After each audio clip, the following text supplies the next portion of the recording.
Today, we're going to have a little bit of fun. I'll be joined by Stephen Willis for the first two segments to talk about Florida and Ole Miss. Stephen Willis is, of course, with Locked On Ole Miss. But first, we're going to talk about which current Gators commits could have the highest impact early on, only here on Locked On Gators. You are Locked On Gators, your daily podcast on the Florida Gators. Part of the Locked On Podcast Network, your team every day.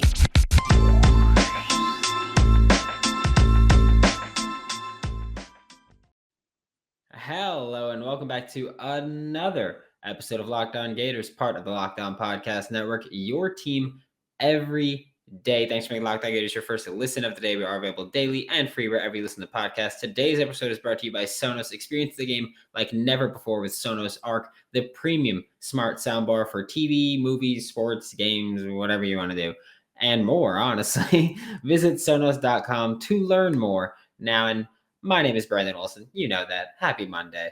You can find me on Twitter at WNS_Brandon. I'm also the founder of WholeNineSports.com, where you can find all my written work. And I'm going to talk about these impact freshmen now for the Florida Gators. I realized earlier, I was like, oh, commits. I'm talking about high schoolers coming in. Osiris Torrance is obviously going to be a big name there. Montrell Johnson's obviously going to be a big name there. I'm talking about high school commits coming to Gainesville for the first time. And first up, I mean, it's very obvious. Kamari Wilson's the person that I'm going to talk about. Of course, 5-star safety out of IMG. He was a huge name for Florida. I realize also my background's a little weird. We're cat sitting. There's a cat. He likes to touch things. I didn't want him to touch those. So yeah, but Kamari Wilson, I've spoken incessantly about the scheme of the Florida Gators, what it'll likely look like, what Patrick Toney has done, his tendencies, all that stuff. And I ain't done with it yet. But a lot of it is safeties. Safeties play a huge part of this defense. They play a huge role here. That ain't changing. I'm letting you know, especially with the safeties on staff or on roster. That ain't changing. Kamari Wilson is I want to say a quick trigger, big hitter type, but I don't think he's useless in coverage. He's obviously right now more of a strong safety than a true free safety, which I even hate those terms. I prefer like a box safety or a deep man or deep safety, whatever it might be. But generally speaking, people use strong and free. Kamari is much more of a box safety right now, which is fine because I'm fine throwing Trey Dean back there. I'm fine throwing Rashad Torrance back there. I don't have a problem with it. And let them play in the box. Let others, like imagine Rashad Torrance being the deep man with Trey Dean and Kamari Wilson on the field at the same time, being box safety types covering the flats in cover 3 or something like that. It'd be sick. And I mean, Kamari Wilson in high school, his defense, I mean, it looked I don't want to say variable. I don't think that's the right word, but they like to mix and match coverages, it looked like. And I think that'll bode well because I think that's what Florida is going to do a lot of this year. And so Kamari Wilson can maybe be able to pick up the playbook just a little bit quicker than expected. Next up is Chris McClellan, the 4-star defensive tackle out of Oklahoma. I'll say this. I'm not super high on the interior defensive line right now. I think we've got some dudes. I think we've got a lot of potential. Like, if you want to talk about potential, I'm incredibly high here. But if you want to talk about current talent, not so much. There's Javon Dexter, and then a couple tiers down, there's everybody else. But I think Chris McClellan right now could be, he might be the 3rd or 4th best interior defensive lineman on this team. And I mean, that's good that you're recruiting in players like that. And it's good that he's going to be able to make those plays. Or I think he will be able to make those plays. And I'm more excited to see him watch with co-defensive coordinator, the other co-defensive coordinator, and defensive line coach Sean Spencer, who's, Coach Chaos, where I think once Chris McClellan gets set up with Sean Spencer and it's like, hey, we're not just out athleting guys anymore. We're not just out muscling guys anymore, which is the same thing I've said for Javon Dexter. It's like, we're not just doing those anymore. We're going to bring technique and we're going to bring finesse and skill, and it's going to be very different. I think Chris McClellan could be that guy that really steps up. Third player to talk about, we got 4. Third player to talk about is Trevor Etienne. I know I mentioned him last week. I think he'll get a lot of carries early on. I do, because specifically when you look at the running back room here, you've got an offense that they're going to want to run the ball a lot. Like, they are very much looking forward to run the ball. You've got Dameon Pierce is gone. You've got Malik Davis is gone. You've got Naquan Wright's the only returning running back that actually played, and I think he's going to play in the slot a lot. So then you got to look at the rest of your roster, and it's Bowen, Lingard, Etienne, Johnson, and it's like, who's going to step up? I like Bowman. I like Lingard. I think they're good. I think Bowman especially is kind of being overlooked right now just because he didn't really play with Florida. But when you look back, he didn't transfer to Florida because he wasn't getting playing time. He was a true freshman that was getting playing time on Clemson when they still had Travis Etienne. DeMarcus Bowman transferred back because he had family things, wanted to be closer to home, which is fine. So he's no slouch, but I do think Trevor Etienne's going to get a lot of time because I think Naquan Wright's going to play in the slot a lot. I think Trevor Etienne's going to be in the backfield a lot. I think Marshall Johnson going to be the backfield a lot. I think DeMarcus Bowman going to be the backfield a lot. I think that we're going to see 3 to 4 running backs rotate a lot in the backfield. I'm sorry to say, I think Lorenzo Lingard's going to be the guy that gets left out. That's not a knock on him. I just think we've got a very talented running back room right now, especially with Marshall Johnson and Trevor Etienne coming in. I think it's going to be big, and Trevor Etienne, I think, will have a big freshman year. The final player to talk about, I'm going to say this now, it's Shemar James.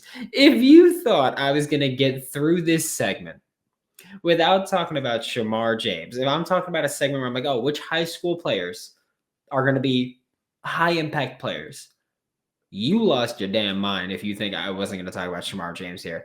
I feel like since the start of the podcast, I've been praising him, and I guess what? I'm going to keep doing it. I'm a huge fan of this kid. I think we'll see a lot of linebacker rotation. I've said this a lot about scheme, where there's going to be a lot of rotations. I think we'll see a lot of linebacker rotation, which means I genuinely think we're going to see 6 to 8 linebackers play pretty much every game. Maybe not all of them play significant snaps, but they're going to play. I think Shemar James is going to be in that top 4 or 5 there. I think we'll see him play a lot. I think he's going to be one of those kids that, he's going to step in and immediately make plays and earn more snaps as the season goes on. I think that his versatility will be big here because I think you could do things with Shemar James that you can't do with Ventrell Miller. I think you could do things with Shemar James. You could trust Shemar James more than you can trust, as much as I love him, DeJuan Black. DeJuan Black has openly said like that he needs to put on more weight to take on those blocks and to get through and all that fun stuff. I think Shemar James is kind of already there. I don't think he's this amazing blue chip kid, but I think he's very good at, or at least good at pretty much everything. And there's no true genuine weaknesses in his play. And so that's why I think he's going to make a big play. I think that's why he's going to make a high impact early on. And I'm looking forward to it. Like I'm very excited for the freshmen that are coming into this team. And I'm very excited to see just how awesome this team's going to be. Even if the record's not awesome, I'm just excited to see, improvement and stability inside the program.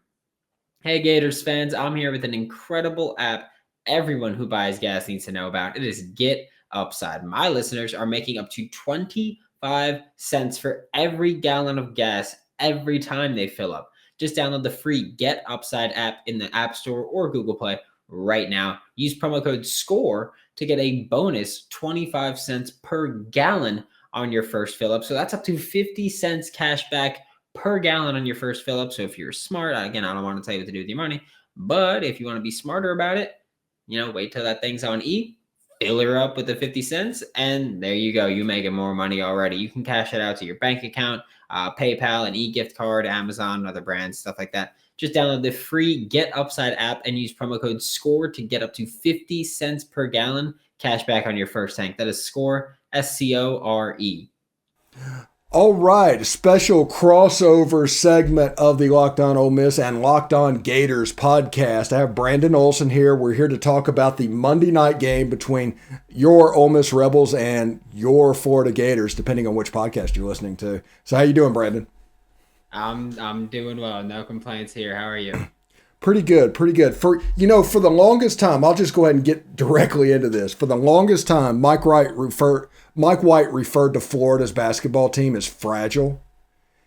I don't know if you know exactly what fragile is, because the way the Ole Miss basketball, every game goes just like this.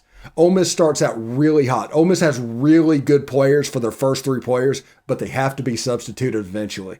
And at some point, a 48-45 game that's really competitive ends up being 62-48. And then the game is essentially over. Every game. I mean, it's like a movie at this point. That is the most bizarre thing. Yeah, I mean, it was rough because I remember I was just paying attention to the game before, and I saw how the score was going. And I was like, oh yeah, Ole Miss kind of doing something here, and then Mm, and then Ole Miss very quickly didn't do something. no, It changed very quickly. not even a little bit. Not even a little bit. Um, so tell me a little bit about the Florida Gators. What can I expect from the Gators down there? You can expect very sloppy basketball. That's how it's been. It's weird because the Florida Gators for the longest time this season, it was your offense is either going to be. Sorry if my camera's shaking. There was a cat on my desk. Um, the offense was either going to be hitting on all cylinders or just yikes. And defense was going to be solid throughout. And then Colin Castleton got injured, and he got ruled out right before the game on Wednesday. And it was like, okay, so just chalk it up, because all we've been told about the injury still to this point is that it's significant and serious. That's all we know about Colin Castleton's shoulder injury. And he needs that shoulder. He's second in the SEC in blocks. He's a big dude up there. And then the team got better without him, and it's just so weird that they were like, yeah, we lost our best player, but guess what? Now we're a good team. It's frustrating at that point too, because it's like you could have done this all season with your best player, and you would have been in a much better position than you're currently at. But Mike White, it's weird. I started finally buying into like the whole, maybe it's not Mike White's time. Maybe he's got to go. Same thing with Dan Mullen. It's like, you're a good coach, but maybe it's just time. And then Mike White's like, oh, the best player's out. Guess who's about to coach the best games of his career? And it's very weird that he's like turning it up right now. But and the really bad part about that is that it leaves me hopeful that when Colin Castleton comes back, if he does come back, I'm assuming he will. But when Colin Castleton comes back, that Mike White's just gonna, that he's gonna keep on this tear. But I know deep down, Mike White's gonna go back to mid-major Mike that we know. And he's just going to start losing games again with just poor coaching. Yeah, and it's interesting. Whenever you look at Ole Miss's basketball team, there's three players. There's three top 50 players: Jamin Brakefield, Deshaun Ruffin, and Matthew Morrell. When they're on the floor and everything is going well, man, they look good. They don't look like the problem at all. The problem that we see is they can't play 40 minutes a night. And there's such a big drop off between those three and the next level that it's just pretty pronounced with this team, to where, like I said, Matthew Morrell got his fourth foul with 10 minutes to go in the game, almost was down by 2. 2.5, 3 minutes later, they were down by 14. And the game was essentially over at that point. So it doesn't really matter anything about Kermit's coaching at this point. There's just a gap. The only thing that Kermit has to worry about is the weak links, kind of, are experienced guys that have been in his program. And that's a problem for him. Luis Rodriguez and Sammy Hunter and Austin Crowley, they should not be anything to worry about. That you should be able to count on those guys. But year 3 and you can't, that's a problem. Yeah, and I mean, it's same but different with Mike White, where it's like, I get it. The roster's not great for Florida. It's not. That's a simple fact. It's not a great roster.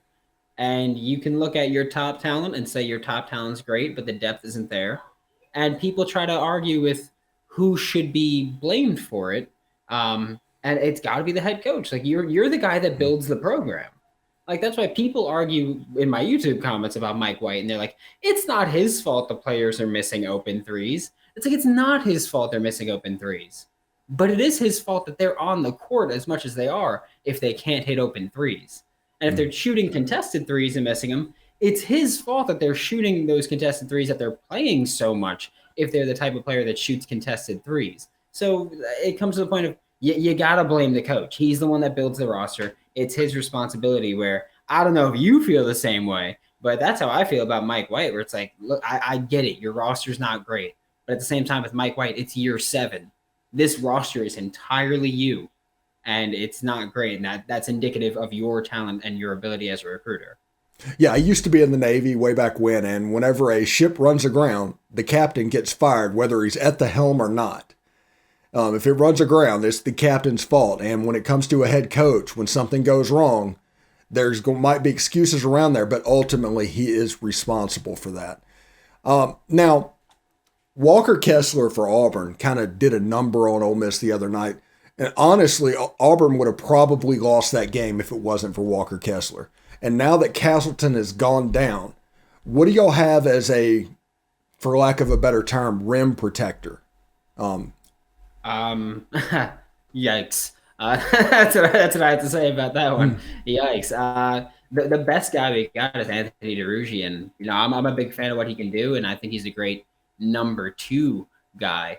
But to expect him to be your primary rim protector, game in, game out, I think you're asking a lot for someone who that's just not really what he does. Like, that's just not what he's been able to do. And he's not bad, but he's no Colin Castleton. I mean, Colin Castleton's averaging 3 blocks a game, and Anthony DeRuggi's at 0.8, if that.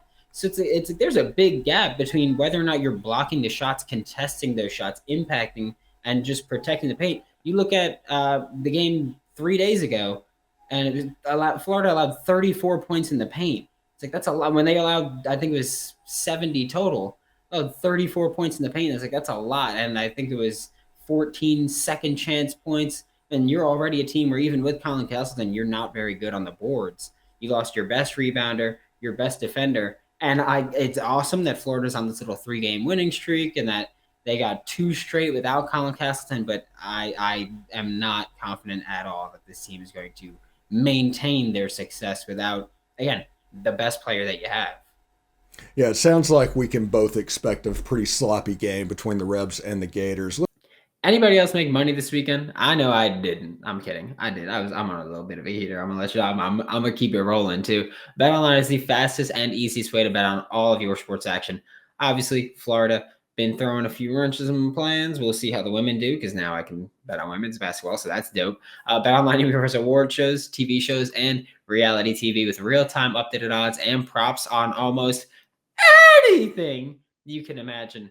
It is the best way to place your bets, and it's 100% free to sign up. Head to the website or use your mobile device to sign up today and receive your 50% welcome bonus on your first deposit. BetOnline, your online sportsbook experts. Make sure to use promo code LOCKEDON. That is LOCKED, no space, ON. It's the new year, so that means New Year's resolution time. If yours is about getting fit or eating healthier, make sure you include Built Bar in your plan. It's just a smart thing to do. I'm really trying to keep it up together. I'm trying to keep it together. I'm trying to keep it going. But sweet tooth every single time is going to get me. You don't even want to know what I ate and drank yesterday. It was a tough one. I'm not going to lie to you. That's always my weakness, is sweet tooth. But Built Bar is already coated in 100% chocolate. Most bars only have 130 calories, just 4 net carbs, and they have 17 grams of protein. Throw out the hidden stashes, the Reese's in the desk drawer, the Kit Kat, the Snickers, or whatever it may be, the M&Ms, I don't care. Built Bar is always coming out with new limited time flavors too, so you'll never get bored. Or if you want the same old thing, keep getting it. Use promo code LOCKED15 to get 15% off of your next order. That is locked, LOCKED 15 to get 15% off of your next order at Built or BuiltBar.com. Let's switch gears a little bit, because Billy Napier, what exactly is a game changer coordinator? But he's doing some good things or I should say up the road in Gainesville. I'm down in Winter Haven. Yeah. I mean, Billy Napier, he's just that guy right now. He's been doing his thing. He's out here recruiting, and Gators fans, a few months ago, we had to deal with the saying that it's not recruiting season. We'll talk about recruits during recruiting season.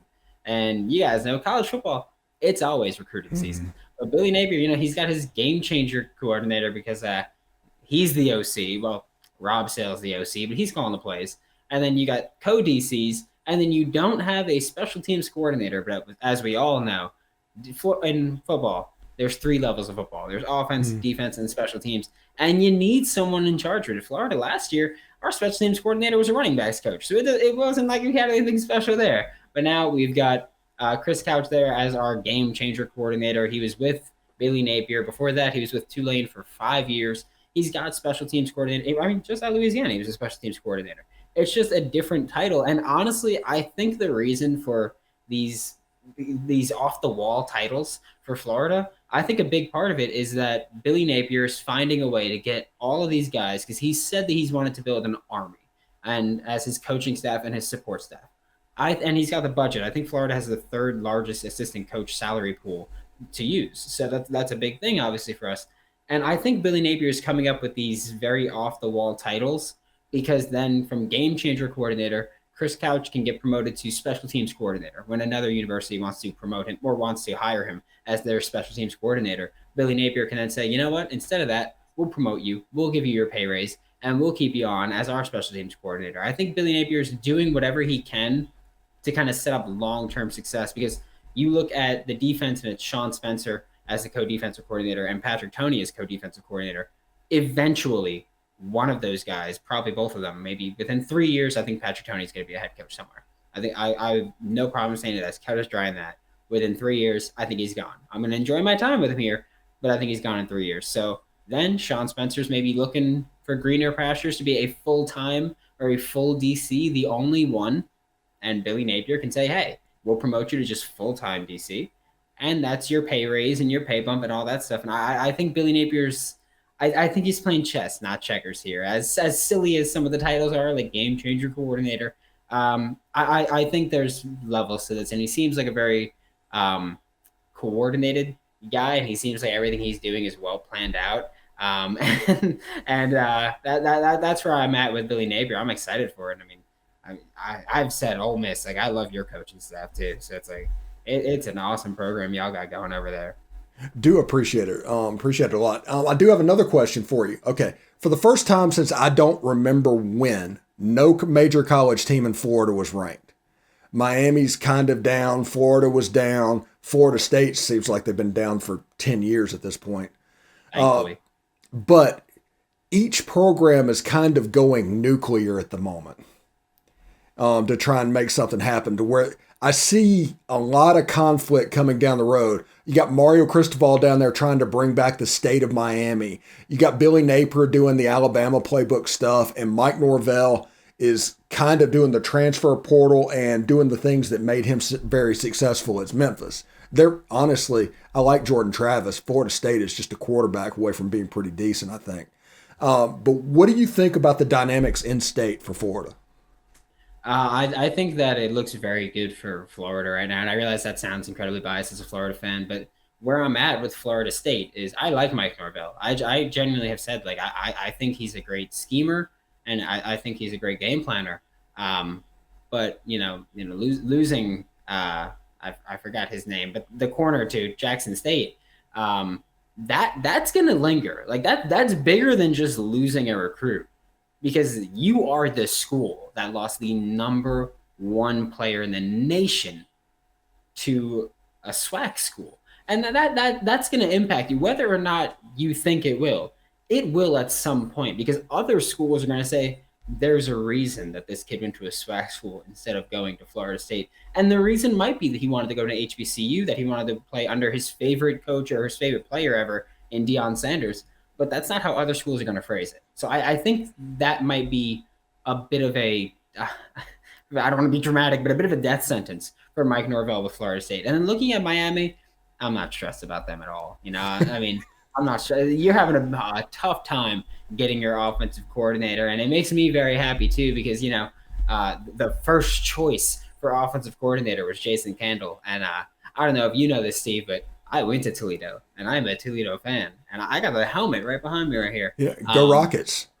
I'm very happy that Jason Kendall said no and chose to stay at the MAC. But again, that's a big thing with Miami. It's like now you've openly shown that you've lost your number one offensive coordinator candidate because he chose to stay at the MAC. He chose to turn down a pay raise and chose to turn down going and being an offensive coordinator in a Power 5 school and at a school where he would cook as an offensive coordinator. If you had the athletes that he can get in Miami, and even in Toledo, he's already done a stellar job at recruiting Florida athletes.